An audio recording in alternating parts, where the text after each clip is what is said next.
loncengnya dan tekan kafir bunal kafir wasadana kafir wajadana kafir ikuli kafir kafanal kafir wa ni'mal kafir. Alhamdulillah.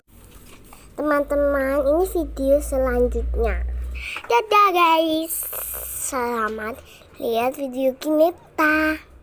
Assalamualaikum warahmatullahi wabarakatuh. Pada hari ini kita akan membahas terkait dengan alasan penghapus pidana. Tapi sebelum kita lebih jauh membahas terkait alasan penghapus pidana, kita lebih dahulu memahami dulu terkait dengan elemen pertanggungjawaban pidana.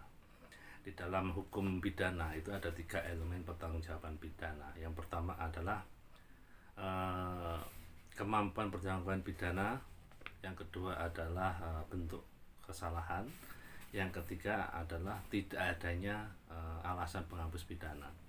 Ini untuk elemen pertanggungjawaban pidana. Nah, kemudian kita membahas terkait dengan poin ketiga, alasan penghapus pidana. Kalau di elemen pertanggungjawaban pidana tidak ada alasan penghapus pidana. Sekarang kita membahas terkait dengan alasan penghapus pidana. Alasan penghapus tindak pidana itu ada 2. Yang pertama adalah alasan pembenar, yang kedua ada alasan pemaaf. Alasan pembenar itu apa? Alasan pembenar itu adalah alasan dapat dihapuskannya sifat melawan hukum atau tindak pidana tersebut. Yang kedua adalah alasan pemaaf. Alasan pemaaf itu adalah di situ ada perbuatan, di situ ada pelaku, di situ ada kesalahan, namun di sini pelaku tidak bisa dituntut atau dipidanakan. Itu. Kalau kita melihat di dalam KUHP, di dalam Kitab Undang-Undang Hukum Pidana, memang tidak disebutkan adanya alasan pembenar maupun alasan pemaaf. Tetapi kita bisa menjumpai tersebut di dalam penjelasan di dalam doktrin dan jurisprudensi yang ada pada saat ini. Sekarang kalau kita melihat terkait dengan adanya bentuk-bentuk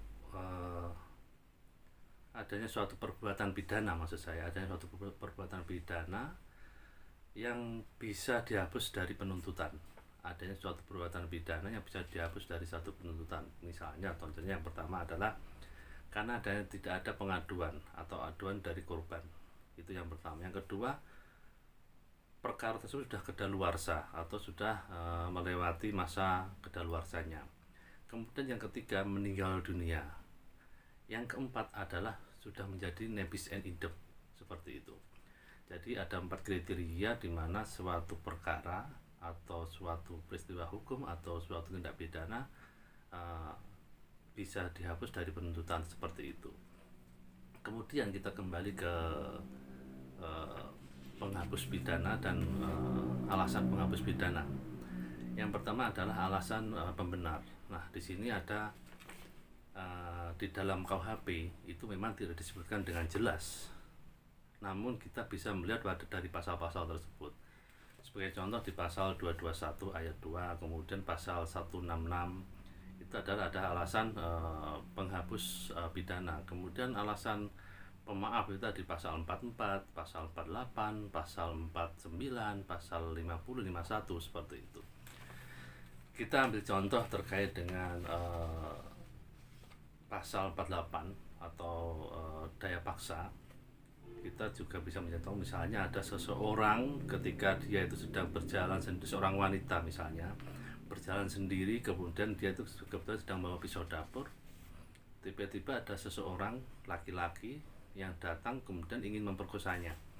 Nah, di sini korban atau si wanita tersebut ada 2 pilihan, melakukan delik atau tidak melakukan delik. Apabila dalam keadaan terpaksa atau seperti itu dia melakukan delik, maka disebut sebagai upaya untuk membela diri. Kemudian ada lagi misalnya kita ambil contoh di pasal 50 terkait dengan kewajiban atau pejabat berwenang untuk melakukan suatu kewajiban. Nah, di situ ketika seseorang misalnya anggota kepolisian melaksanakan penggerbekan narkoba, dia melakukan pengerusakan, menjebol pintu dan lain sebagainya, itu dibenarkan oleh hukum karena kewajibannya tersebut untuk melaksanakan tugas sebagai anggota kepolisian tersebut. Atau seorang bawahan mendapatkan perintah atasan untuk menembak seseorang. Dalam hal ini seseorang itu adalah seorang teroris yang sedang menyandera orang lain dan membahayakan jiwa orang lain. Walaupun secara pidana unsur-unsur tersebut sudah terpenuhi. Kemudian dalam daya paksa itu ada dua pembagian juga. Yang pertama adalah bersifat overmark, yang kedua adalah bersifat non-distat.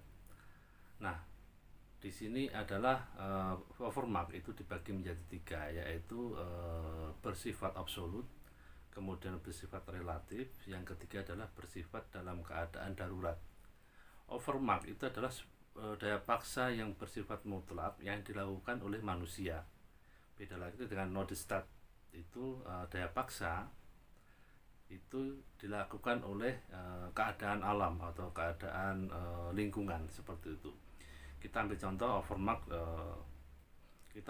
yang pertama. Overmark itu adalah misalnya sebagai contoh, seorang anggota kepolisian kemudian terlibat dorong-mendorong dengan seorang tersangka, dan ternyata anggota kepolisian tersebut kalah tenaga dengan tersangka, sehingga terlempar anggota kepolisian tersebut dan menimpa seorang nenek yang sudah tua, dan kemudian nenek tersebut luka atau meninggal seperti itu.